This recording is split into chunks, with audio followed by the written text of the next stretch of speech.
Frères et sœurs dans le Christ, aujourd'hui vendredi, nous vivons le vendredi saint de la passion de notre Seigneur Jésus-Christ. Permettez-nous de faire l'économie de l'évangile de la passion, puisqu'il est aussi long. Nous voudrons nous contenter de partager avec vous l'essentiel de ce que cette passion nous révèle et à quoi elle nous invite.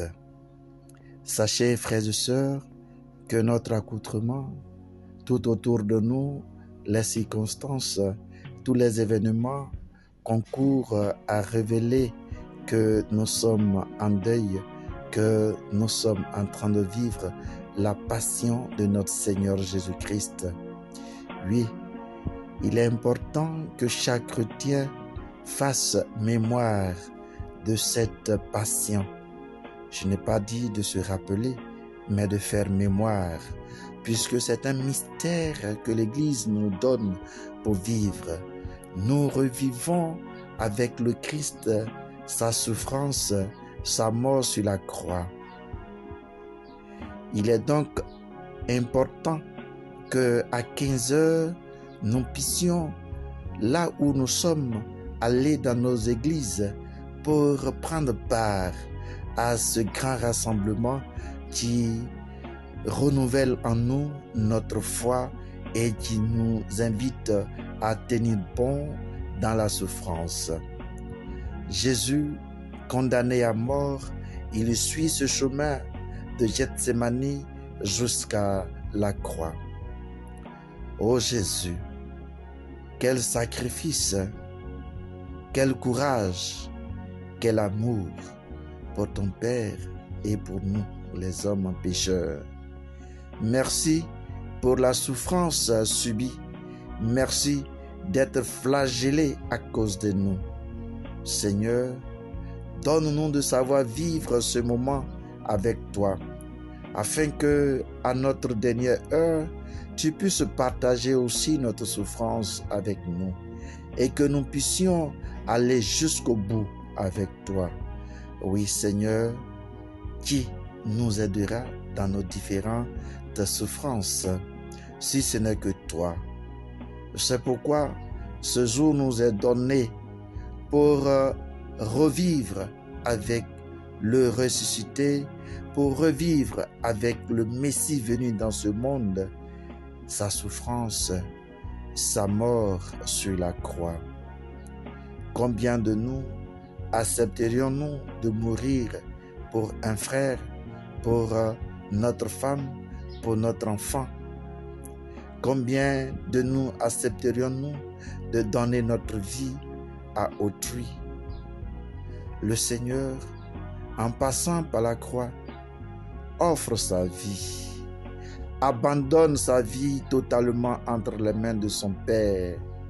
Et ce corps offert, de ce corps offert, sort de l'eau. L'eau, source de toute purification, source de nos baptêmes.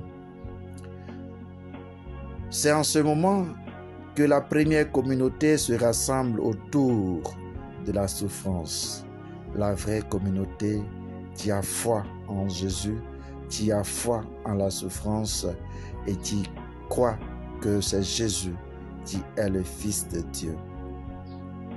Nous aussi, suivons le pas de cette souffrance, suivons le pas de celui qui a souffert pour nous.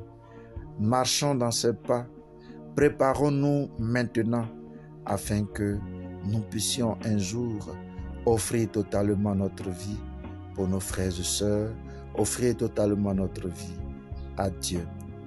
Que Dieu, qui dans sa grande bonté nous a envoyé son Fils unique pour nous sauver, puisse nous consoler et nous aider à pouvoir vivre ce moment avec beaucoup de foi, beaucoup d'amour et qui nous donne la grâce de comprendre l'importance de la souffrance du Christ sur la croix, lui qui offre sa vie pour nous. Comme un agneau, il ne parle pas, il suit les événements pour que le monde soit sauvé. Merci Seigneur pour avoir sauvé le monde. Chers frères et sœurs, abandonnons-nous dans la main de celui qui est venu pour nous sauver. N'ayons pas peur de ce monde, des différentes souffrances dans ce monde, mais cherchons plutôt la gloire qui se révèle à nous en acceptant de souffrir pour nos frères et sœurs, de souffrir pour Dieu afin de parvenir au salut éternel. Bon temps du Triduum pascal et que la lumière du Christ ressuscité illumine notre vie de chaque jour. Le Seigneur est là.